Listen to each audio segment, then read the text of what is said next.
Aqui no Filmes e Séries, eu já comecei um tempo atrás esse quadro, e ele é de máxima importância.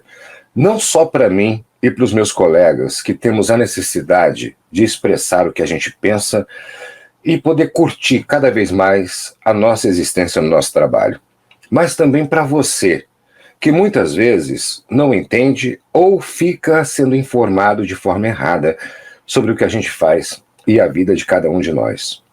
Artistas são seres humanos que possuem família, que são pais, que são filhos, que são mães, que são irmãos, que são cidadãos, como todos nós. Nós trabalhamos, nós pagamos impostos e nós respeitamos você, que é público.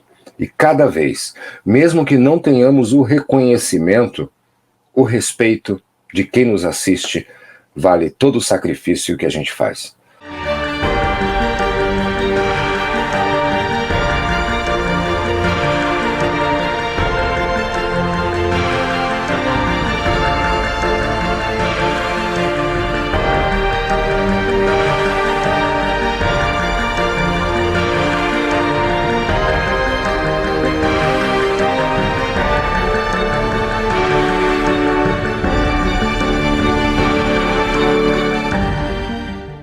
E hoje eu tenho o prazer de ter aqui comigo um cara que, para mim, ele é mais do que um colega de profissão. Um ator por excelência único, isso ele é, e eu não tenho o mínimo receio de rasgar seda com ele por causa disso. Até porque eu tive o prazer de dirigi-lo no meu filme que agora está entrando em finalização. Foi uma grata surpresa, um monstro, e ao mesmo tempo acompanhado de uma humildade e simplicidade única. Eu não sei como tanto talento, tanta força pode ocupar o mesmo corpo, a mesma mente, que possui tanta simplicidade e humildade. Um cara que a palavra amor pelo que faz, palavra não, o termo amor pelo que faz, define quem ele é. Del Garcês é um ator brasileiro nascido em São Luís do Maranhão. Quando pequeno, mudou-se com a família para Brasília, onde em 1987 concluiu o curso de bacharelado em interpretação teatral para a Fundação Brasileira de Teatro e em 1989 concluiu de licenciatura plena em artes cênicas. Em 1995, no Rio de Janeiro, concluiu o curso de interpretação teatral com o diretor Antunes Filho na Casa de Artes de Laranjeiras, a CAL. Del já atuou nas principais emissoras de televisão do país e a sua primeira aparição na TV foi na novela Chica da Silva, na extinta Rede Manchete. Seu personagem, o Mucamo Paulo, ganhou mais profundidade e se tornou um dos principais coadjuvantes da novela. No cinema, Del começou em 2001, no filme O Dono do Mar. Em 2003, O Diário de Júlia. Em 2004, O Outro Lado da Rua. E em 2006, em Brasília, participou de Brasília 18%, onde fez o personagem Dr. Tobias Barreto. E em 2012, participou do longa-metragem Ódio, de Luiz César Rangel. Filme esse que se encontra em fase de finalização. Além de ter atuado ao lado de monstros sagrados como Lima Duarte, Fernanda Montenegro e Marieta Severo, por alguns dos seus trabalhos teve várias indicações e um prêmio. Em 1998 foi indicado como melhor ator pela APAC Brasília. Depois teve 3 indicações de melhor ator pela Afrobras em São Paulo e ao troféu Raça Negra. E ganhou em 2007 por melhor ator o troféu Raça Negra em São Paulo. Atualmente, Del está na novela da Globo Salve-se Quem Puder e tem fora da tela se dedicado a novos projetos e muitas novidades surgirão para o nosso povo, que se encontra necessitado de algo que só um ator em excelência sabe proporcionar. O sonho apresentado através da ficção para atenuar a dura realidade que todos nós vivemos em nossos dias.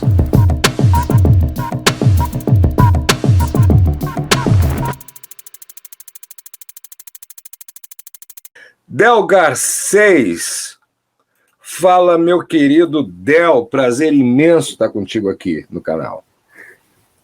Tudo bem, meu amigo Luiz César Rangel, prazer é imenso meu, eu sou assim, muito feliz por estar aqui e super agradecido por esse convite, né, que me honra. Nossa, é muita emoção, ouvir você aí falando do meu talento, do meu trabalho, eu fico muito feliz e só tenho a agradecer. E eu estou sendo sincero, não é porque eu estou na tua presença, não. E até porque quem te conhece fora da tela, fora do palco, fora da telona, sabe a pessoa que você é, né? E você é um cara que mesmo em algumas posições que a profissão te colocou, você nunca se vangloriou disso. Você nunca deixou de estender a mão a ninguém. Você nunca deixou, até mesmo na época que eu estava fazendo o áudio na produção, nas dificuldades que eu tive em relação a elenco, a tudo isso, você foi um cara que deu teu aval, tu deu teu nome, sabe? Tu botou em jogo o teu network com outros colegas mais conhecidos para agregar o projeto. E só para ver o projeto andar. E detalhe, você tinha recém me conhecido. Então são determinadas coisas assim que justificam você, um ator brasileiro, como muitos outros, e tem muitos outros que ainda não conseguiram chegar onde você chegou, mas justifica mostrar onde você chegou. E serve de incentivo para que as pessoas trilhem o mesmo caminho. Então, na verdade, eu sou muito grato, não de ter somente você aqui no canal, mas de poder ter contato com você, de poder trocar uma ideia, às vezes ou outra, de saber que você está no projeto meu, sabe? Mesmo que porventura nós não venhamos a trabalhar novamente juntos por questões de agenda, de projetos, de desencontros, enfim, porque tudo pode acontecer, eu seria eternamente grato pela experiência que eu tive. Então, assim, deixa eu falar bastante, porque depois agora quem vai falar é só você. Tá? Então, assim, eu sou eternamente grato por esta oportunidade que eu tive, e que foi o Dionísio Correia, a gente não pode deixar de citá-lo. Com né? certeza. Que fez essa ponte, que fez esse contato. Dionísio também, ator gaúcho aqui no Rio Grande do Sul, que também trabalhou no áudio, fez um excelente trabalho também, que fez esse contato. Mas detalhe, o Dionísio falou assim, eu tenho um amigo chamado Del Garcês, excelente ator, que eu já sabia. Quando ele me falou, eu nem acreditei. Quando ele me deu o teu contato, foi de prima. Eu não precisei ficar convencendo, rodeando, explicando, tudo, eu tô dentro. Mas, Del, o personagem é meio complicado, porque é um personagem, e a gente não estava no momento que a gente está hoje, na época que a gente fez, né? É um personagem marginal, né? E não só marginal pela a sua realidade social, mas marginal também pelo fato das pessoas ainda terem uma resistência com um personagem homossexual na tela, enfim. Você, Rangel, tô dentro, e fez um trabalho fantástico com a Vanusa.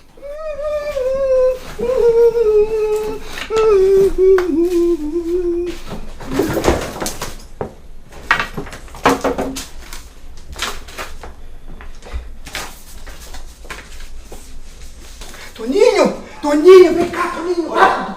Vem cá, rápido, vem cá! Olha aqui o negócio! Entra! Fecha essa porta! Entra, rapaz! Fecha! O que é, rapaz? Entra, senta, rápido, senta aqui! Olha, eu não te disse que eu conhecia a cara dele? Quem é a boa fisionomista da família? Me diz, tu? hein? Deixa eu ver esse negócio aqui, rapaz. Emprego. Agora eu entendi. O quê? É por isso que o Roberto não deixou aquele filho da puta do bode me matar. Tu lembra do bode? O cara que te falei? Aquele filho da puta aqui que machucou aqui minha cara aqui? Claro que eu lembro. Então, por isso. Mas eu não entendi. Quer dizer que o Roberto, então, é homem da lei e não falou porra nenhuma pra gente, né? Souza? Esse aqui eu conheço, hein? Inclusive, sei até onde mora. Agora, minha flor, o negócio é o seguinte. Por que essas fichas aqui estavam nas coisas do Roberto? Filho da puta. E passa uma mensagem ali de força, de pureza na Vanusa, que na versão original a gente não tem isso, que foi um trabalho excelente feito também pelo Fernando Hesque, né, que ele fez a primeira versão do áudio, que é do Carlo Mossi, e a Vanusa do Fernando Hesque, e ele é um excelente ator, pena que a gente não tem visto como a gente gostaria de assistir, e fez a sua marca nos anos 1980, né, fantástica, e você vê com uma releitura, e é difícil isso, porque você quando pega um personagem que já existe, tende, né, é uma tendência nossa, por mais que a gente fuja, sem querer copiar com upgrade. E você não copiou, cara. Tu desmontou a Vanusa e fez outra, sabe? Isso foi incrível. Tá? Mas, Del, fala. eu quero que tu me diga, como é que está os projetos hoje na tua vida? Você está com uma peça de teatro maravilhosa, quero que tu fale sobre isso. Então, nós vivemos esse quase 1 ano e meio, né, esse momento aí de pandemia, e o show tem que continuar, né?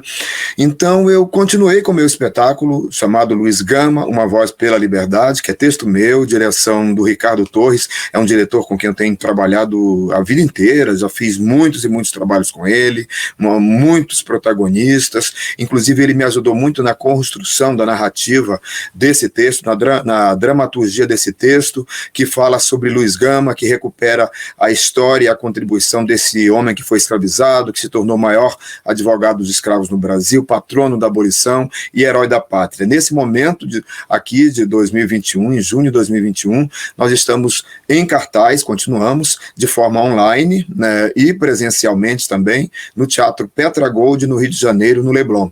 Ao mesmo tempo, eu estou fazendo um outro espetáculo somente online, que é Anjo Negro, do Nelson Rodrigues, direção do Antônio Quiné, todos os finais de semana deste mês aqui de junho, no terceiro ato, e estou também fazendo, né, uma novela inédita, aliás, já gravamos, que é Salve-se Quem Puder, como você já sabe bem, na Rede Globo, faço um médico, interpreto um médico, e na reprise de Prova de Amor, aí na Record, às tardes, durante toda a semana. E o show tem que continuar, como eu disse, estou aqui tendo em vista outros trabalhos, outros projetos já aí engatilhados. Mas final de semana aí rolou um encontro, né? Vamos fugir um pouquinho agora do assunto, tá? Final de semana aí rolou um encontro importante. Muito importante. Né? E como é que foi isso? Me diz assim. Porque nós artistas viramos demônios da noite pro dia, né? O cara chega e fala assim, eu não preciso de artista, eu preciso de médico, advogado e contador e mecânico. Beleza, mas ele fala isso enquanto ele está ouvindo música ou está assistindo uma série da Netflix ou uma novela da Globo, né? Isso que é engraçado, ele não precisa. A Zélia Duncan, ela definiu maravilhosamente bem, você não gosta de artista, então devolve. Devolve quadro, devolve música, devolve tudo. Você não gosta da gente, então devolve, né? Mas a gente está vivendo uma fase que a gente está sendo demonizado, até porque é sabido, né? A melhor forma que você tem de comandar um povo é tirando dele a cultura e a educação, principalmente a cultura, né? Então, mas a cultura não é tão importante quanto a educação. Se você não tem um povo culto, o povo não processa o que ele é educado. Ele vira um replicante de informação, né? A cultura é que dá a gente essa capacidade de poder discernir, de poder analisar as coisas. Então a gente tem sido demonizado. Artista é tudo vagabundo, nós somos uns caras que vivemos às custas da lei Rouanet, os caras não sabem nem o que eles estão dizendo, às vezes é a lei do Adnet, né? Mas enfim. Como é que foi esse encontro? Tem alguma proposta de política pública para a nossa classe, sendo que mais importante até do que isso é as pessoas pararem de morrer, né? Porque a gente está tendo um grau de mortandade absoluto, né? Nunca se viu isso. Como é que foi esse encontro? Sei que teve pessoas ali fantásticas, entre uma, né, bem especial. Fala aí pra gente. Exatamente, eu fui convidado para ir para esse encontro da cultura com o presidente, por que não dizer presidente, ele foi, mas esse título, quem foi presidente jamais deixará de ser. Mas o correto, todo homem público ele tem que ser chamado pelo último cargo que ele ocupou. O Lula, gostem ou não, né? A gente não vai entrar aqui nesse discurso, ele é chamado de presidente Lula, não de ex-presidente. Ele é ex-presidente, mas quando você se refere a um governador que já foi governador, você tem que chamar de governador, um prefeito, um deputado. O homem público, pela forma correta de ser chamado, é pelo último cargo que ele ocupou, né? O presidente Lula. Ou, de novo, a gente não sabe, né? Exatamente. Então, nós fomos convidados, eu fui convidado, fui um dos artistas, foram produtores, o pessoal da cultura do Rio convidado, eu fui convidado inclusive através do meu amigo Antônio Pitanga, ator, casado com a Benedita da Silva, essa mulher que tem feito muito aí em ações sociais, a questão dos direitos humanos e dessa população preta, o quanto ela sofre. a Benedita tem observado isso, tem feito ações concretas, né? A própria Lei Aldir Blanc, ela esteve muito ali encabeçando esse movimento todo, essa lei com a Jandira Fegali, isso é maravilhoso. Mas esse encontro aconteceu neste último final de semana, no Rio de Janeiro, ali em Copacabana, e o Lula está ouvindo as bases, está ouvindo as pessoas da cultura, da saúde, da educação, antes mesmo da pré-candidatura dele, e foi fundamental, porque primeiro ele ouviu as pessoas, ele tem essa coisa da escuta, né? E cada um colocando questões fundamentais para serem discutidas, não somente para a cultura, para a arte, do modo geral, para artes plásticas, para a música, para o teatro, enfim, mas também nas questões sociais, a questão da segurança, a questão da violência, a questão da própria educação, da saúde. Eu mesmo falei com relação à questão da educação, eu falei, Lula, eu tenho absoluta certeza que com essa força que nós estamos tendo aqui, liderada, essa força por você, a gente vai recuperar esse elo perdido, a nossa dignidade, recuperar uma história de crescimento do Brasil, que nesse momento, infelizmente, a gente se encontra nesse caos aí absoluto, nesse poço escuro, no fundo do poço. E eu falei muito, por exemplo, da Lei 10.639, que se transformou, de 2003, que se transformou em, acho que, 6.811, algo assim, que é exatamente isso, fala da obrigatoriedade do ensino da história e da cultura africana e indígena nas nossas escolas, nos currículos escolares brasileiros. Isso aí está dentro da diretriz e base da educação no Brasil. No entanto, essa lei não é cumprida. Então, há um desconhecimento geral do que seja a nossa verdadeira história, os nossos verdadeiros heróis e heroínas negros que foram apagados ideologicamente, intencionalmente, ao longo da nossa história, né, a partir do ponto de vista do poderoso, da dominação, da manipulação do poder. Isso foi uma das coisas que eu falei, além de nosso incentivo à cultura que está aí relegada, como você bem falou, né, Rangel? Nós estamos sendo demonizados porque a arte liberta, a arte transforma, a arte traz conhecimento, tira as pessoas da alienação, entendeu? Nos dá poder. Do obscurantismo, né? Do obscurantismo. Total. Politiza a gente. E por falar em obscurantismo, Del, me diz uma coisa. O que você enxerga assim, ó? É meio complicado esse assunto que eu vou tocar, mas eu sei que contigo eu não tenho problema nenhum em perguntar sobre isso. Por que você enxerga ainda alguns colegas, se é que a gente ainda pode chamar de colegas, que ainda sustentam esta base bolsonarista? Um exemplo, o nosso atual agora secretário nacional de Cultura. Qual é a leitura que você faz desses colegas? O que você acha que motiva? Eu estou te perguntando isso porque durante um determinado ponto da minha carreira e da minha vida, eu querendo ou não, eu dei um suporte no início para isso daí, antes da eleição, tá? E depois eu posso até justificar o porquê que eu cometi essa sandice. Se é que há justificativa. Mas o que você enxerga, por exemplo, como um Lobão, que não está mais, mas que durante muito tempo lutou a favor disso, né? Como é que você vê isso? O que na tua concepção faz com que um colega tenha dado sustentação para isso daí? Eu acho o seguinte, existe uma política, a verdadeira política, de fato, ela tem uma característica fundamental, que é o humanismo, que é pensar no outro, que é o diálogo, que é para o bem, que é para o social, que é em função da coletividade. Outra não está preocupado com o diálogo, não está preocupado com ações sociais, não está preocupado com a saúde, com o meio ambiente, com a cultura, com a arte, com a vida em si. Então, esse obscurantismo vem daí, são pessoas que compartilham dessa ideia e que, infelizmente, neste momento, está no poder. E isso é péssimo para todos nós, porque o que é a verdadeira política? A verdadeira política, ela está preocupada com a vida, com a existência, com a coletividade. E nesse momento, a gente não vê isso no Brasil. Então, por isso é que nós artistas temos um papel fundamental nesse sentido de transformar essa realidade. Eu sempre tenho pensado, ultimamente, mais ainda, que a força do bem tem que ser igual ou maior do que a força do mal.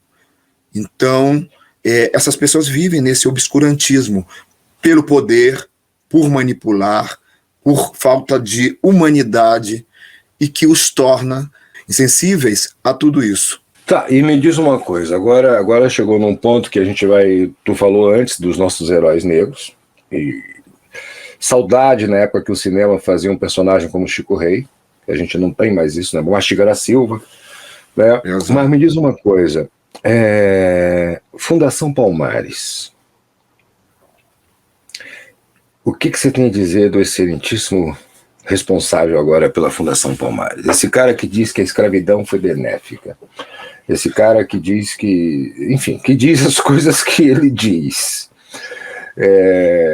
Como é que está a movimentação de contrapartida para isso daí? Porque é surreal isso. Isso é surreal. É surreal. É surreal. Estamos todos indignados, revoltados com essa situação, com esta figura que está no poder, né, presidindo a Fundação Palmares, e ele não foi colocado ali à toa. Tem uma intenção negacionista, uma pessoa que... Tudo deles é calculado. Sendo negra... Burrice é a gente pensar que eles são burros. Exatamente. Uma pessoa que é negra... Uma pessoa que é negra, veja só o paradoxo, né? O fato dele estar ali na presidência da Fundação Palmares, uma instituição que era até antes dele seríssima, que se preocupava com as questões, né, da história, verdadeira história do Brasil, de recuperar a verdadeira história do Brasil que não foi contada, de recuperar heróis e heroínas negras brasileiras e omitir e negar a existência dele, dizer que a escravidão foi benéfica, isso é desclassificado. Isso é vergonhoso. E o que a gente quer é que, o mais rápido possível, ele saia dessa função. Gente, sabe o que mais me desespera, Del? Eu vou te falar. É que eles têm assim, eles passam pra gente a sensação de que não vai haver amanhã. Eles passam a sensação, a barbárie é tão grande, é tão absurda, como as mortes, a não compra das vacinas, né? Tudo que tem acontecido, Kratkov, essas loucuras todas, a sensação que passa é do tipo que não vai haver justiça, não vai ter punição, não tem amanhã. Eu nunca vi isso acontecer. Eu sempre fui um crítico de governos anteriores e até ferrenho, e eu estava inclusive na situação, né, no Rio de Janeiro contigo, no SATED, quando o Jornal Nacional largou aqueles áudios, né, da Lava Jato. Sim. Aquela propaganda que foi feita e que hoje a gente vê e começa a ponderar as coisas, os áudios foram tirados, foram trocados a ordem, não se referia àquilo, se referia a outra coisa, enfim, uma formação da opinião pública para tudo que a gente está vivendo hoje. Foi tudo preparado, foi tudo um plano. Foi tudo um plano. Né? E que muitas pessoas foram enganadas. Eu me considero uma delas. Mas a sensação que dá, eu não sei se te dá essa sensação também, é de que não vai haver amanhã. Os caras vão fazendo absurdos, sabe? Vai tirando nomes de listas de homenagem, vai tirando, sabe, reconhecimentos, vai jogando todo mundo na vala comum. E a gente vê absurdos como aconteceu essa semana, um rapaz no Leblon com uma bicicleta, sendo acusado de roubo da bicicleta cara dele só porque ele era negro. E quando a gente fala, é mimimi. Não, gente, não é. Mimimi é toda a dor que não dói em você. Exatamente. Né? E tu tem essa sensação, tu consegue ainda enxergar que a justiça virá e que essas pessoas vão pagar pelo que elas estão fazendo. Sim, claro. Eu tenho essa sensação, essa nítida sensação, e é real, mas eu sou um cara, assim, uma pessoa muito otimista, eu acredito na vida, eu sou um artista por natureza, eu acredito no sonho, na realização dele, né? Então eu acredito que o amanhã virá e a justiça virá. Pode demorar, mas vai. É como aquele ditado, que ele significa: a justiça tarda, mas não falha. Talvez a gente não encontre isso. Espero que a gente veja o mais rápido, urgente, porque não pode acontecer isso isso, quase 500 mil pessoas mortas no Brasil, quando tudo isso poderia ter sido evitado minimamente pela metade. Sei lá, quantas pessoas que perderam as suas vidas agora mesmo, dentro do nosso meio artístico, Paulo Gustavo, que perdeu a sua vida ainda jovem. Gente, podia estar aí, se essa vacina tivesse sido, né, providenciada imediatamente. Então, mas eu acredito no sonho, eu acredito que a justiça virá, estamos aqui para isso, senão não seria um artista. Eu levanto todos os dias acreditando que amanhã a justiça virá e a gente vai ter dias melhores, que todos nós sejamos vacinados. Não é porque eu acabei semana passada de tomar a primeira dose que eu estou feliz, não. Quantas pessoas amigas ou não, quantas pessoas perderam, quantas famílias estão aí nos seus lutos, e o Brasil em luto inteiro, essa mortandade, esse sangue derramado todos os dias, não há como suportar tudo isso. E nossa tribuna, a forma da gente lutar é através da nossa arte, através de você aqui me entrevistando, através da sua postura, da sua fala. É isso, eu acredito sim que essa justiça virá, apesar desse momento caótico, tenebroso, cinzento. Nós vamos sair dessa. Del, você, né? A gente sabe que em cena, não, tirando a parte da direção, né, não existe hierarquia, né? A gente sabe que em cena os atores estão ali num verdadeiro exercício celibatário, né? É um sacerdócio. Não existe, né, hierarquia, não existe diferença entre o ator que faz o mendigo para o ator que faz o rei, né? Pode ter na dramaticidade do texto, mas em cena o valor, o peso do trabalho é igual. Cara, rapaz, eu me arrepiei numa cena tua. Tu tava com Fernanda Montenegro, Lima Duarte, Marieta Severo. Eu vou te fazer essa pergunta agora porque eu quero engaixar numa outra que eu vou fazer em seguida. Como é que foi ali, naquele momento que você estava naquele set, naquele cenário, contracenando com essas pessoas que, quando tu era pequenininho, criança, tu olhou na TV? Como é que foi essa sensação para você? Nossa, você falando isso, Rangel, eu me arrepio aqui, porque é o seguinte, eu a vida inteira, sempre me considerei ator. Eu sempre me preparei para um enfrentamento maior na minha carreira. O que é isso? Conheci novas linguagens, comecei fazendo teatro, depois eu fui, isso em São Luís, né, minha terra natal, muito cedo, 11 anos de idade, depois fui para Brasília. Eu sempre levei essa profissão tão a sério que eu fiz 2 faculdades de teatro. Na Faculdade de Teatro em Brasília, da Dulcina de Moraes, eu tive a felicidade, o prazer, o privilégio de contracenar com aquele monstro sagrado, de ser aluno dela, de aprender com ela, me formei com ela no curso de bacharelado em interpretação. Eu já convivi com esse monstro sagrado, como a própria Fernanda Montenegro diz, a Dulcina de Moraes foi, ou é, a principal figura do teatro brasileiro do século XIX. Então, me preparei para isso, é lógico, e a Fernanda Montenegro, Marieta Severo, Lima Duarte, em especial a Marieta Severo, a grande mestra, uma grande inspiração para mim, então, uma grande referência. Quando eu recebi o convite para fazer essa novela, trabalhar com eles naquelas cenas e tal, eu estremeci, mas ao mesmo tempo eu falei, não, eu vou encontro aos meus irmãos da arte, os meus irmãos do teatro, da televisão, e eu brinquei, eu relaxei e dei o melhor que eu pude e acho que consegui dar ao enfrentá-los ali naquela cena. Naquela cena, eu estava de igual para igual. Aquela cena que remeteu, obrigado. Aquela cena que remeteu, uma cena que eu vi, que eu tenho, né? Foi a primeira novela que saiu em DVD e eu tenho ela completa. Uma cena que eu vi em Roque Santeiro. Aquela cena tua ali me remete a uma cena que eu vejo em cena. Armando Bogos, Lima Duarte, Paulo Gracindo e Ari Fontoura. Você pega uma cena que você vê esses 4 caras em cena. Quando eu vi aquela tua cena dali, eu fiz um link com ela que eu falei, gente, eu tô tendo um déjà vu, tô vendo um revival agora. Sabe? Porque é uma coisa, é icônica. É icônica, né? E agora que vem a pergunta que eu queria linkar com essa, e você acabou dando quase que um spoiler aí na resposta. Você, um garoto em São Luís do Maranhão, né?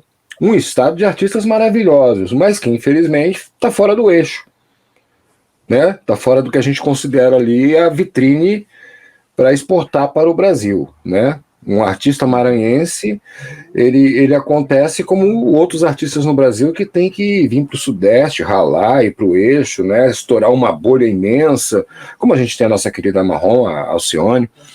Mas enfim, você é um garoto ali em São Luís do Maranhão, com 11 anos, começando o teatro. Você mirou isso que você tem hoje?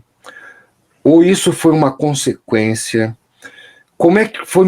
Difícil eu sei que foi, eu vou perguntar só por retórica. Quão difícil isso foi?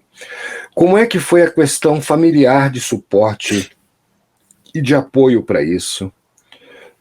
Hoje, quando você olha para trás, você faria de novo?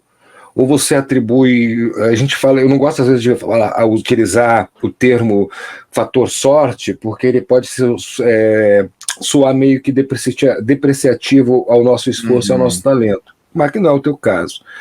Mas você acha que teve o fator sorte, porque a gente sabe que tem muitos colegas também talentosos que não conseguem. Como é que foi isso? Me conta, o que te motivou? O que você ali, quando criança, olhou e falou, é isso que eu quero para minha vida, e como é que foi essa trajetória? Então, foi uma trajetória a qual eu tenho orgulho, muito orgulho, faria tudo outra vez, da mesma forma. Quando eu assisti uma peça de teatro lá no Teatro Arthur Azevedo, né, sob a direção do Reinaldo Farai, uma figura importantíssima, historicamente já falecida, infelizmente, de lá, o Reinaldo Farai, e eu procurei a bilheteira do teatro e disse, eu quero conhecer essas pessoas, eu quero fazer teatro. Na minha cabeça de menino, eu disse para mim mesmo, o que eles estão fazendo ali, entre aspas, né, eu faço em casa com meus irmãos, eu brinco de faz de conta, eu não sabia que aquilo poderia ser uma profissão. E naquele momento, Rangel, por incrível que pareça, eu disse para mim mesmo, eu quero ser ator, eu quero fazer isso na minha vida. Houve resistência, sim, por parte da minha mãe. Ela questionou. Ela não queria que eu fizesse. Isso é coisa de gay, de viado, não sei o que. Eu falei, não, é isso que eu quero. Eu enfrentei. Foi um ato de resistência. Ali a resistência é uma característica de todos nós que enfrentamos a vida aqui na realização do sonho, do brasileiro, do negro. E eu, menino pobre, do subúrbio maranhense, sendo negro, enfrentei todas as dificuldades. Eu andava a pé, de bairro em bairro, porque não tinha condições de pagar uma passagem de ônibus para fazer teatro, chegava 2 horas da manhã, faria tudo outra vez, não me arrependo, e foi isso, é isso que me move, né? Eu nunca pensei na possibilidade de desistir. Às vezes as pessoas me perguntam, não, você nunca pensou em desistir? Eu falei, jamais, ninguém tirou, nem minha mãe, nem meu pai, ninguém da família, nada, nem ninguém me impediu jamais de realizar meu sonho. Então é isso, assim, é uma história mesmo assim de autorreparação, sabe, de luta pelo sonho, de realização, faria tudo outra vez. Eu acho que eu respondi. Ainda não. Agora vem a outra parte que eu quero te perguntar. Todo mundo, eu não tive o prazer de conhecer. Eu tive o prazer de conhecer a filha. E a filha é um doce de pessoa, sabe? Mas todo mundo fala que o Avancini era um diretor daquele de arrancar o couro. Diz que ele era um diretor extremamente, dizem. E eu vi entrevistas do Avancini e não consegui enxergar isso nas entrevistas, mas dizem que o Avancini, na direção, com o ator, tem até uma história com José Drummond, se não me engano, na novela Carmen, na Manchete, né, que diz que o negócio pegou feio ali, mas eles dizem que o Avancini era um diretor exigente e tirânico, tá? E vamos botar esse tirânico no bom sentido em prol do resultado. Tá? De maneira alguma aqui de forma pejorativa ou diminuindo o trabalho do diretor, tanto que foi um dos maiores diretores do Brasil, né? O resultado das novelas do Avancini eram únicas, ele conseguiu botar a Manchete acima da Globo na dramaturgia, né? Mas dizem que o Avancini era um diretor tirânico. Você entrou na extinta TV Manchete com um personagem que era, para princípio, ser apenas uma escada para o personagem do Guilherme Piva. Do Guilherme Piva, tá? Então você entrou a princípio para isso, era teu início de carreira, aquela coisa toda, e você entrou ali para fazer o mucambo da novela. Me diz uma coisa, como é que foi quando você viu que tinha sido escolhido? Porque entre muitos você foi o escolhido. E como é que foi essa tua... Você galgou um espaço que chegou no final das contas, o teu personagem ele era um dos... Ele não era somente um coadjuvante, né? Como é que foi esse trabalho, essa relação de ator e diretor na extinta TV Manchete? Como é que foi isso? Ali foi a tua prova de fogo? Foi aonde tu entendeu como é que funcionava a televisão e qual o caminho que tu tinha que seguir? Ou foi uma coisa instintiva? Ou foi mais um aprendizado do que tua própria sensibilidade? Como é que foi isso? Foi a mistura de tudo isso.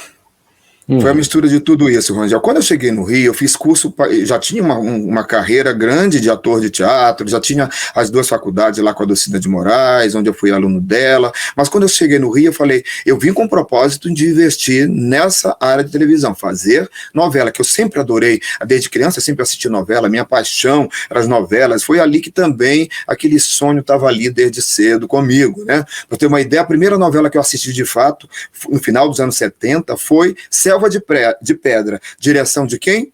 Walter Avancini, enfim, e aí quando eu cheguei no Rio eu fiz o teste para fazer a novela Chica da Silva, que já estava em andamento no capítulo 30, por volta disso. Eu fiz teste com cerca de 150 atores, entre cariocas e não cariocas, negros e tal, e tive essa felicidade de ter sido escolhido.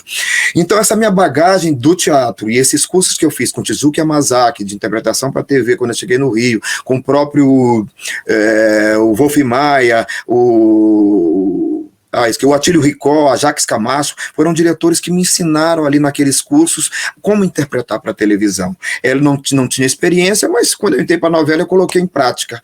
Foi um prazer absoluto, eu aprendi muito, foi ali que foi a porta de entrada para mim na televisão brasileira. Então, ao mesmo tempo, foi um grande prazer, uma grande responsabilidade, um grande aprendizado e que me traz, né, esse reconhecimento até hoje. Dali eu continuei na segunda novela, que foi Mandacaru na própria Manchete, com carteira assinada, um sucesso estrondoso a novela, e o meu personagem também foi galgando espaço. Eu pegava as cenas, Rangel, e não tinha fala nenhuma, mas o que eu fazia? Já macaco velho, entre aspas, né, de ator de teatro, pegava a cena... Fazia o subtexto. Pois é. Exatamente, se era para entregar um copo d'água para o Zé Maria, que era o Guilherme Piva, eu não simplesmente entregava o copo, eu tinha uma interiorização, né, abria a porta, olhava, dava um olhar com uma emoção, um sentimento para ele, e isso, claro, o diretor e o autor, Valci Carrasco, eles foram percebendo isso e foram me dando espaço. Quando eu vi, era um... Não, é a grande prova, né? Eu muitas vezes, a gente sabe como é que funciona, né? Tu escreveu agora uma peça, você como autor sabe como é que funciona. Mas você está fazendo um convite para o colega, mas eu só tenho 2 falas. Gente, isso que tu acabou de relatar é a grande prova que não tem personagem pequeno, cara. Não tem, né? Às vezes você, por incrível que pareça, tem pessoas que quando assistem o Poderoso Chefão, não sabem, né? Acham que o Poderoso Chefão é do Mário Puzo. Não é. A direção, o roteiro é do Francis Ford Coppola, baseado no livro do Mário Puzo. No Poderoso Chefão, no 2, você tem um cara ali que faz o Dom Fenucci. Isso. Cara, que você guarda aquele cara pro resto da tua vida quando você assiste o filme. Você pode não lembrar o nome de todos os personagens, você pode não lembrar de toda a história em si, você pode não saber, como eu disse, o nome de quem dirigiu e fez o roteiro. Você pode, às vezes, até esquecer o nome do filme, mas aquele personagem, aquele ator, ele conseguiu imprimir em 2, 3 cenas num filme de 4 horas, e o cara não teve ao todo 10 minutos de cena, sabe? Pois essa é a grande... Exatamente. Fala, o espaço é teu. Mas exatamente em cima do que você está falando, em cima da pergunta, né, da colocação sua, que eu achei ótimo, o Avancini realmente era um tirano nesse sentido, no melhor sentido, no sentido de buscar tirar do ator o melhor. E nessa busca dele, nessa investigação que ele fazia, nesse processo de criação do interpretativo do ator, ele mexia na verdade, ele buscava a verdade através do olhar, através da respiração, que aliás isso é uma característica, até posso fazer um elogio aqui, para o diretor Ricardo Torres, que é o diretor de Luiz Gama, com quem eu falei que já trabalhei muito, ele vai muito nessa linha aí da verdade absoluta, o Ricardo, como o próprio Avancini. O Avancini sempre dizia, o olhar, a respiração, o olhar, a verdade, eu quero a verdade absoluta. Então, nesse sentido, ele era o tirano de buscar, de tirar, de burilar, de tirar o melhor do ator. E é sabido, vira e mexe a gente ouve casos, né, dessa, entre aspas, tirania dele, no sentido de fazer com que o ator rendesse muito. Comigo, depois de ter sido escolhido por ele para fazer o Mucamo Paulo, eu me lembro que a primeira vez eu peguei o capítulo da minha primeira cena que eu ia gravar, no meu primeiro capítulo, ele me chamou na sala dele e falou, leia aí a cena, eu vou ler a parte do outro personagem e você lê a sua. Aí ele disse, abaixa o olhar, mais baixo, faz mais sussurrado, eu quero que as pessoas quando assistam vocês na novela, passando na sala, ou tenham dificuldade de ouvir, desperte nesse público, nessa pessoa, o interesse para saber o que você está dizendo. Cara, eu nunca esqueci disso. Isso me vale pro resto da vida, seja no teatro, no cinema, na televisão. A gente não vai somente dizer o texto por dizer, jogar da boca para fora. Esse texto tem que ser dito com uma interiorização, com uma verdade, né? E isso vai chamar a atenção do público, né? É o que você falou aí dessa experiência. Uma coisa fantástica. Na verdade, ele fazia composição, porque é muito fácil você chegar, o personagem assim, eu quero isso. Ok, né? Aí você, como ator, vai fazer o teu mergulho, vai fazer o teu laboratório interno, vai pegar os seus elementos de composição, tá, beleza. Sendo que televisão já é meio ferrenha para isso, pelo tempo, né? Você não tem o tempo de elaboração, de composição que outro formato de atuação possa te proporcionar. Né? Mas pelo que você está dizendo, o Avancini fazia aquela coisa de construir junto, fazer um mergulho como ator, né? De chegar, se colocar no lugar do espectador, saber o que o espectador quer e trazer isso para vocês como feedback, cara. Isso é fantástico, meu irmão. Perfeito. Isso é maravilhoso. E me fala, Del, você fez um filme chamado O Preço... O lucro acima da vida. O lucro acima da vida. Eu até hoje quero assistir esse filme, que é uma das grandes dificuldades nossa no Brasil, é ter acesso aos filmes que a gente produz e quer assistir, né? Como é que foi essa experiência com esse trabalho? Porque ele tem uma mensagem ambiental muito forte. Você acha que ele é um filme atemporal, que hoje ele se encaixaria no que a gente está vivendo em relação ao meio ambiente? Perfeitamente, é um filme denúncia, um grande alerta à injustiça humana, ambiental, ecológica, né? Esse filme eu fazia o Demarco, que é um personagem real, um senhor que mora em Campinas, ele tá lá, e o meu personagem, eu fazia esse personagem, era um líder sindical que lutava pelos direitos dos funcionários da Shell, né?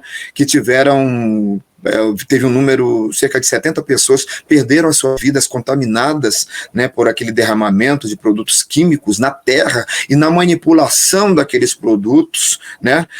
Quando a Shell veio para o Brasil, foi terrível, porque não havia, infelizmente, essa consciência ecológica, ambiental, humana que se tem hoje, porque seria impossível, inadmissível, esse derramamento de produtos químicos, essas perdas de tantas vidas, esse derramamento que contaminou cerca de, 100 mil hectares de terras até hoje, que não podem ser habitadas por conta disso. E esse filme, eu fazia esse personagem Demarco, era o protagonista, um líder que lutou pela indenização, e na realidade aconteceu isso, foi a maior indenização que houve na América Latina, indenização trabalhista, já acontecida, e não, claro, não repôs vida jamais, infelizmente, não há preço que se pague, mas as famílias dessas pessoas que perderam as suas vidas foram indenizadas realizadas através de recursos financeiros e serviço médico, mas é muito pouco diante de tantas vidas que se perderam. Então, o filme denúncia,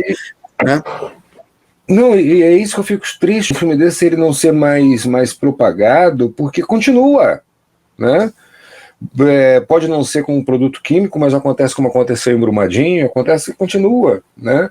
E como disse o próprio Seu Jorge, né, que a música não é dele, mas ele dá uma interpretação fantástica, a carne mais barata do mercado é a carne negra. A carne negra, isso. E quando a gente vai ver, não é querendo levantar algum tipo de bandeira específica, mas infelizmente nós brasileiros, né, eu não sou muito a favor da questão do movimento retinto, sabe? Até porque eu acho que num povo como nós somos formados e pela importância da cultura negra no Brasil, eu não consigo concordar muito com isso, né? Uhum. Porque você acaba segmentando mais, você acaba fragilizando um bloco de união.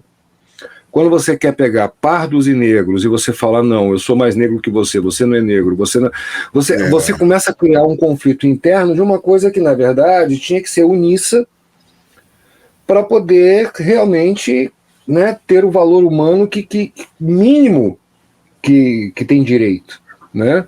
E quando a gente começa a entrar no discurso do retinto, porque para muitos negros você não é considerado negro, para muitos negros tem isso. Retintos, você é pardo. Vamos dizer que você é branco. Tem isso. Eu, por exemplo, às vezes eu fico, pô, que lugar que eu tô então? Né? Porque pro branco eu sou negro, pro negro eu sou branco, então vamos começar a criar agora o movimento mestiço também, sabe? E isso vai levar a alguma coisa? Não vai, né? Mas quando a gente vê um caso desse, a quantidade de vítimas, 90% são pardas e negras, gente. Isso é fato. Isso é fato, né? Então você chega ali e dá uma indenização, não é nem o valor quanto vale uma vida, porque uma vida não tem preço. Não. Mas quanto vale um filho? Quanto vale um pai? É muito pior. E quando a gente fala numa vida, fica uma coisa muito, né, generalizada. Uma vida não tem preço, ok, você é um ser humano, ok. Exatamente. Mas esse ser humano ainda tem um valor agregado ainda, inestimável, que é o fato de ser um pai, de ser um filho, de ser uma mãe, de ser um irmão, um amigo. Né? Exatamente. Então, assim, Paulo Gustavo perdeu a vida. Ok. Mas para a mãe dele não foi só um ser humano que perdeu a vida, para a irmã não foi. E para todos nós que ficamos órfãos deste colega maravilhoso, que conseguiu, cara, porque assim, esse pessoal adora falar em meritocracia. Né? Se você perguntar para mim assim, Rangel, você é a favor da meritocracia? Sou a favor da meritocracia, desde que ela possa existir.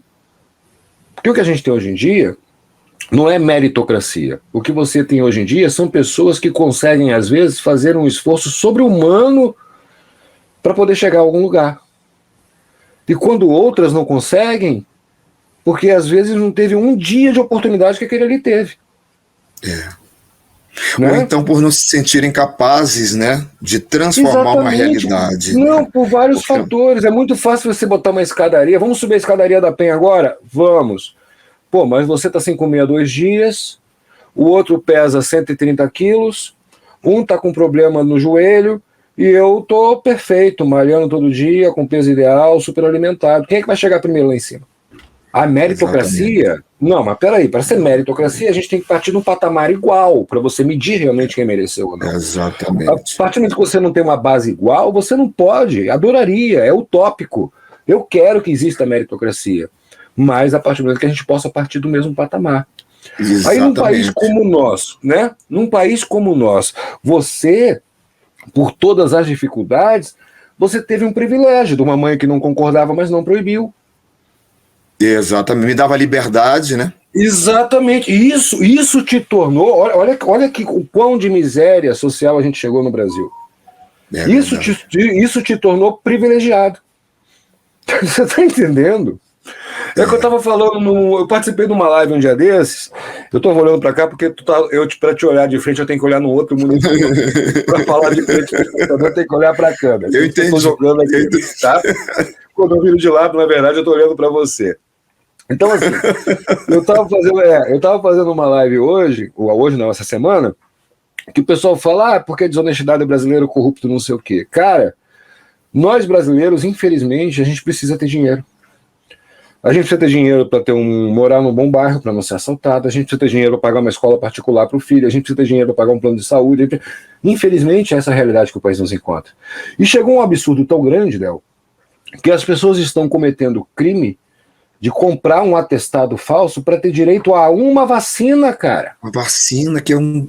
Você tá entendendo o absurdo? É inadmissível isso. É inadmissível. Não, é fura-fila, canalha, safado, sem vergonha. Ok. Não tá respeitando a prioridade. Ok. Cara, mas ele tá cometendo um crime para ganhar uma vacina. Uma vacina.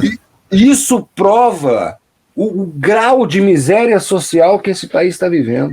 Não, e a gente vê casos, Rangel, de pessoas que, por lutar pela sobrevivência, pelo pão de cada dia, que cometem pequenos delitos, do tipo roubar uma galinha, digamos, entrar no supermercado e pegar um pedaço de pão, de carne, sei lá o quê, enquanto esses políticos cometendo esses absurdos, as atrocidades diante do povo, no povo brasileiro, eles não são presos. Olha que paradoxo terrível esse, meu amigo. Eu sempre falo, o pessoal fala, tem que ter redução da maioridade penal, tem que ter leis mais pesadas, tem que ter não sei o quê, tudo bem, concordo. Mas se você mexer numa única lei, você não precisa se preocupar com nenhuma outra, que é a única lei que se chama foro privilegiado. A partir do momento que você tirar o foro privilegiado e esse cara ele for obrigado a pagar como um cidadão comum, por mais dinheiro que ele tenha, você vai começar a ver que os outros crimes não vão acontecer mais. Porque você não vai ter desvio de dinheiro, você não vai ter roubalheira, o dinheiro vai retornar para a nação. O problema não é quanto a gente paga de imposto. Eu poderia pagar 100% que eu ganho de imposto, desde que eu tiver 100% de retorno. Agora, a partir do momento que você paga um imposto, você não tem uma vacina, você paga um imposto, você não tem segurança, você não... Cara, não tem como. Não tem como. E cada ser humano sabe onde é que vai doer. Nós não somos iguais. Até que aconteceu agora, pouco tempo atrás, pouco mais de um mês, 2 caras foram mortos e torturados na Bahia. Não sei se foi na Bahia, acho que foi na Bahia. Foi no Nordeste. Porque roubaram carne no supermercado. Exato. Isso, sabe... É surreal. Aí você pega um outro, em plena pandemia, compra uma mansão de 6 milhões de reais com juros abaixo do... Entendeu? Exatamente. Respondendo um monte de pepino. Esse cara tá roubando muito mais do que 1 quilo de carne, velho.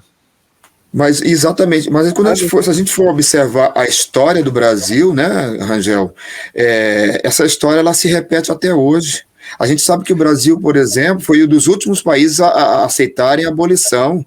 E essas pessoas escravizadas... Sob pressão. Sob pressão. Por uma questão de exatamente. Mercado. Mesmo diante da abolição. Era mais barato você criar um empregado assalariado do que você manter um escravo em casa. Por uma questão de mercado. Exatamente. Porque se não fosse, teria até hoje, cara. Quer dizer, e tem, né? E tem. E isso também, de certa forma, E isso contribui com a contribuição dos abolicionistas, das pessoas que queriam, de fato, deram suas vidas pela abolição da escravidão negra no Brasil, como o próprio Luiz Gama, a Luísa Maim, mãe dele, revolucionários tantos, né? Então, quando essas pessoas foram libertas, né, elas não tiveram para onde ir, onde morar, o que comer, não tiveram acesso a nada. E foram usadas de forma covarde. A própria Guerra de Canudos é uma prova disso. Exato. As favelas do Rio de Janeiro foram formadas, as pessoas não sabem, muita gente não sabe, é porque depois que o Exército Brasileiro tinha levado surra 2 vezes da galera do Antônio Conselheiro, ele não tinha mais quem mandar, aí ele mandou os negros para lá, prometendo que quando voltasse eles iam ganhar uma soma em dinheiro e uma terra para construir a sua casa. Não receberam nada, e eles acamparam em volta da capital, estão esperando até hoje. Exatamente. Entendeu? Eu acho muito bonito quando o cara fala, eu não acredito em dívida histórica. Cara, você pode não acreditar. Gente. Você pode não acreditar em bruxa, você pode não acreditar no diabo, você pode não acreditar em disco voador, mas não quer dizer que ela não exista. Ela existe. É um fato. É um fato. Ah, mas já passou. Não passou, teve um calote. Então não adianta, né? Não adianta. Ah, mas eu não tenho que ser punido por isso. Concordo. Então vamos cobrar quem tem que fazer. Porque senão eu vou ser punido junto contigo também, sem ter nada a ver com isso. Eu não estou devendo a ninguém, mas passo a ser credor. Esse que é o problema. E quando o devedor não paga, quem tem que pagar é o credor. Nós somos credores dos caloteiros. Essa que é a questão. Falar nesse pessoal de luta e tal, cara. Oi, fala, Del. Não, exatamente, essa dívida histórica ela existe, é inegável, não tem como negar, nós temos que lembrar que existe sim e que é necessário, é fundamental que haja uma reparação dessa dívida histórica. O Brasil é devedor para com essa população negra e indígena, né, que foi marginalizada. Não, e está aumentando a conta, né? E está aumentando a conta. Não só não está devendo, como ainda aumenta a conta. Quando aumenta cada dia. Se devesse, parasse de dever, a gente podia até tentar argumentar, vamos deixar caducar a dívida, porque agora está em dia, né? Podia até tentar passar um pano. Mas não, o problema é que a dívida existe e a cada dia ela vai aumentando. Os indígenas, então, nem se fala, né? Os indígenas, então, nem se fala. Você falou agora da questão do Luiz Gama, a questão da luta, né? Eu ia te fazer essa pergunta independente disso, mas já que vamos aproveitar o gancho, eu não sei se você assistiu o filme, eu assisti semana passada, tive o acesso ao filme do Wagner Moura, o Marighella. Ainda não vi.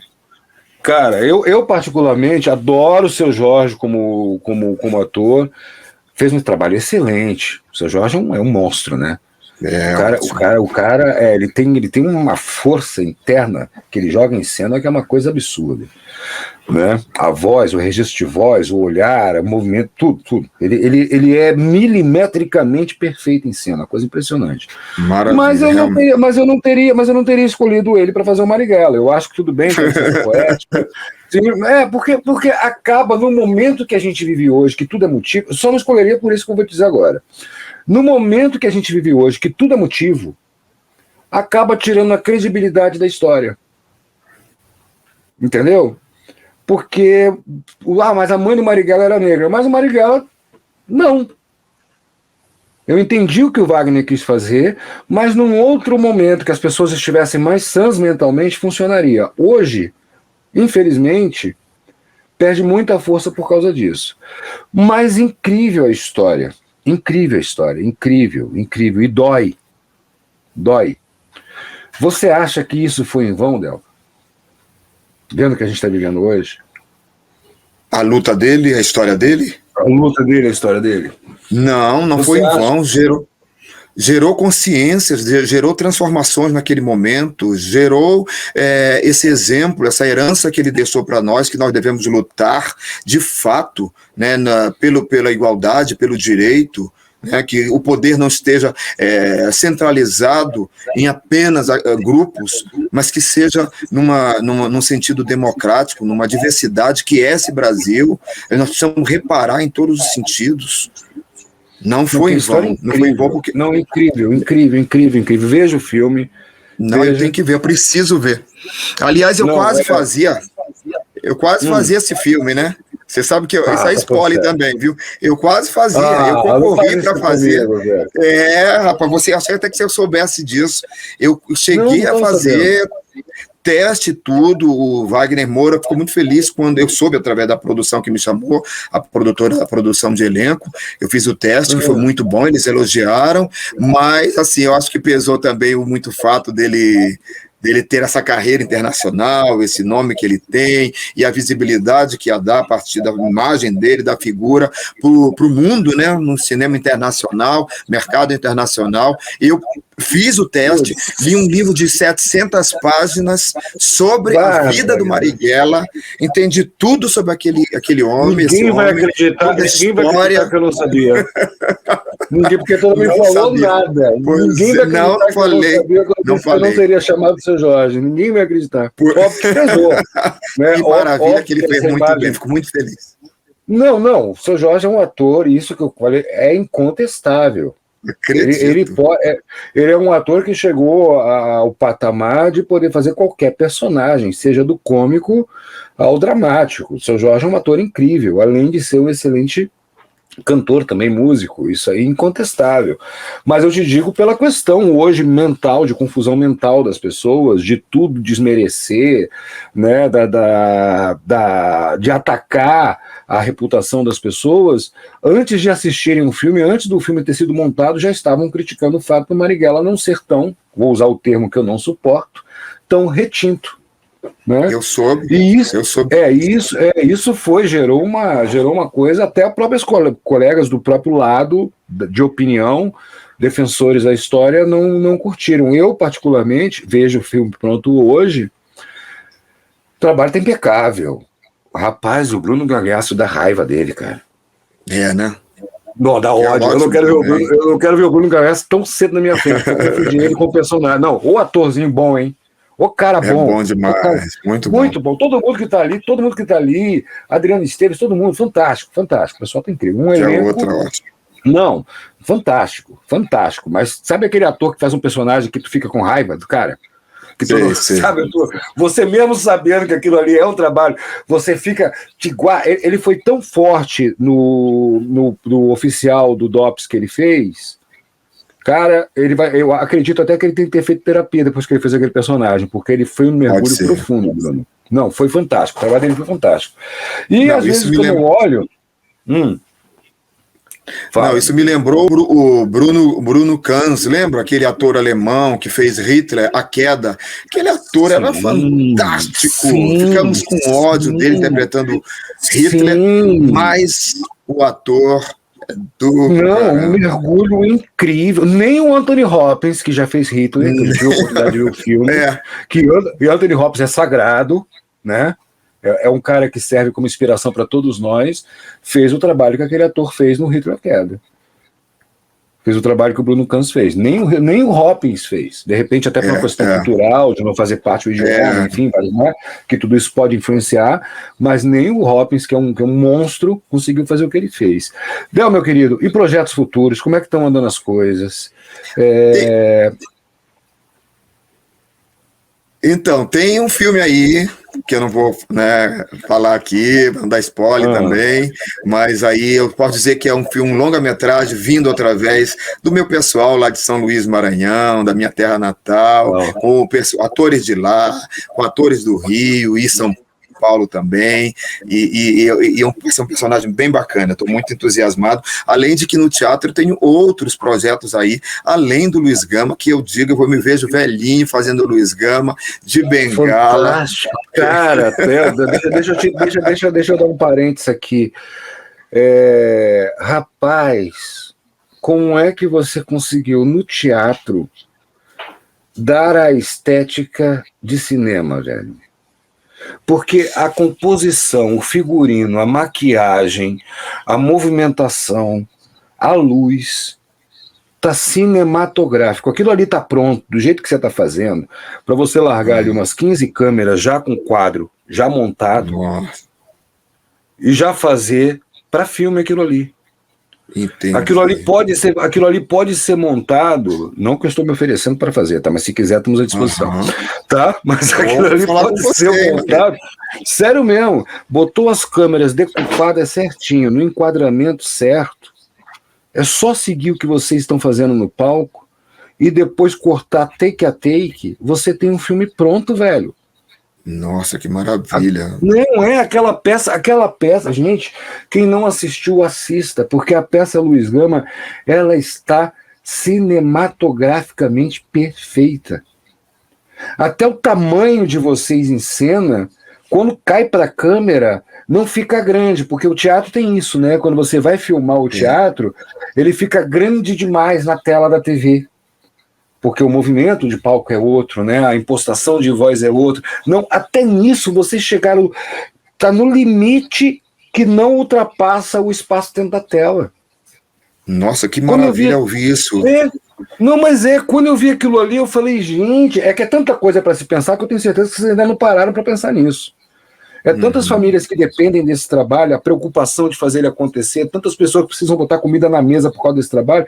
Eu sei que vocês não pensaram nisso, mas eu, no meu cantinho aqui, naquele momento, como espectador, eu olhei aquilo e falei, gente, eu tô vendo um filme.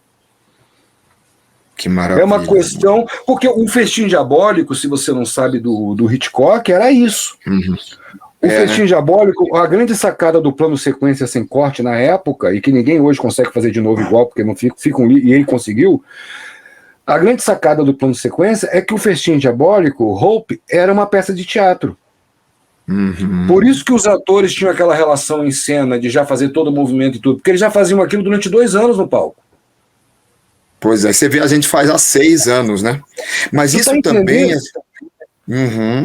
Tá entendendo? Del, você tá com o filme pronto. Você tá com o personagem, com a marcação, com o texto, com o subtexto, com as intenções, com tudo pronto. É só posicionar, como não vai ficar repetindo. Já posiciona assim, ó, teria que ser necessário para fazer todos os enquadramentos, para dar o movimento e tal, umas 15, 16 câmeras já decupadas nos enquadramentos corretos e colocarem a peça. Saiu dali, você está com um longa-metragem pronto do Luiz Gama. Pronto. Maravilha. Nossa, que maravilha ouvir isso. Muito obrigado. Entendeu? São 6 anos em cartaz. Pô, pelo amor de Deus, tá fantástico o trabalho. Tá fantástico o trabalho. Oi. Não, fico muito emocionado, te agradeço. É um trabalho que tem sido assim, uma missão de vida, especialmente a minha, né? E de toda a nossa equipe. E a gente deve muito isso à concepção da direção dessa peça Luiz Gama, Voz pela Liberdade, do Ricardo Torres, que é um diretor que prima muito pela verdade absoluta do ator, a verdade cênica, a palavra, nossa movimentação em cena, né? A questão dos silêncios, das pausas, da compreensão disso. E essa experiência de estar fazendo com 3 câmeras, eu e a atriz Soraya Arnone, aqui no Petra Gold, no Rio de Janeiro, no teatro, a gente faz para o público, e especialmente ultimamente, que tem sido presencial apenas para 40 pessoas, e online, né? A gente também não somente faz para as pessoas que estão ali assistindo, mas também para as câmeras. A gente possibilita o close, se aproxima da câmera, é que eu tô te afasta. falando, tá cinema, cara. É o que eu tô te dizendo, tá cinema. Tá cinema. Isso, e que é uma coisa difícil, e que é uma coisa muita gente não sabe, o público no geral não sabe, mas para o ator advindo da TV, o cinema não é fácil. Porque o enquadramento é diferente, né? O texto é diferente, o tempo cênico é diferente, né? Mas ali não, na verdade, o cinema, a diferença do cinema para a TV, se a gente fosse falar a grosso modo, é que o cinema é teatral. Então, exatamente isso né? O cinema ele é teatral. Você tem razão. Pelo tempo que você pode elaborar, pela pausa dramática, pela trilha que vai entrar, né? Pela mudança de cena. E a TV não, a TV é corte, sai pronto, e você tem que ser redundante no texto, porque o cara foi no banheiro e vai voltar, tem que entender a cena que ele perdeu o início, né? É outra linguagem, né? Então, assim, e detalhe, é mais difícil fazer TV do que fazer cinema. Que quando a gente fala isso, o pessoal pensa que a televisão é brincadeira. Não, a TV é mais difícil que o teatro e que o cinema. Mas o cinema, comparado à TV... Eu também acho. Não, mas porque a novela, a TV, exige do ator, o ator pronto, né? Ele tem que estar pronto, concentrado, acabar a luz, não ficou legal, deu algum problema, e se ele perder a concentração para gravar a cena que será gravada imediatamente, aquela mesma cena que anteriormente ficou ótima, de repente, se você não está concentrado, você perde a sua emoção, perde a relação com o personagem. Não, e outra coisa, cara, o teatro é a arte do ator. Porque você, como ator, o diretor, ele está ali como feedback do público, etc. Mas você todo dia sente o que você tem que mudar. E você, como ator, vai apresentando isso, o diretor aprova ou não. Então, quando eu morava no Rio, e eu era assinante do Câmara de Arte, que era fantástico, não sei se ainda existe, eu fazia questão de ir na peça no dia de estreia, ou na semana de estreia, e de voltar na peça 2, 3, 4 meses, 1 ano depois, quando ela estava encerrando. Velho, era outra peça. Era outra peça, né? Era fantástico você ver como o ator estava mais à vontade, como os cacos eles entravam mais no texto, né? Como as reações, era outra peça. A televisão, o cinema não, o cinema é a arte do diretor. Eu, como diretor, tenho que enxergar o filme pronto e tal, e trazer para aquilo ali e já montar daquele jeito, né? E torcer para dar certo. Beleza. A televisão é a arte do autor. E o feedback disso é todo dia. Né? Você não deu certo, tem que mudar. Às vezes, então é por isso que um personagem entra pequeno e cresce no final. Ou um personagem, às vezes, ele entra como protagonista e o cara mata o personagem no meio da novela, porque não está funcionando, né? Então a televisão é isso. Então a televisão é muito mais difícil. E eu acho que o Luiz Gama, cara, conversa com o pessoal aí, tá pronto. Tá pronto. Vocês só vão ter o custo, né? Até ver se de repente não consegue uma parceria para isso, do posicionamento das câmeras e da montagem disso. Porque ele está pronto para virar um formato de filme diferente, num cenário só. Por mais que você possa mudar, né, as cenas e os acontecimentos, você utilizar o palco como cenário central desse filme, está pronto. Vocês estão com longa-metragem na mão, e ainda ninguém tinha falado isso para vocês. Tá prontinho para isso. Tá? Toca a ficha que vai ser sucesso. Tá? Vamos tocar. Então, obrigado. Eu não tenho como te agradecer, tá, pela oportunidade de estar aqui contigo. Quero mais uma vez te parabenizar pela tua trajetória, que nem começou ainda. Tem muita coisa. Tem muita coisa. Eu assisti o filme do Wilson Simonal.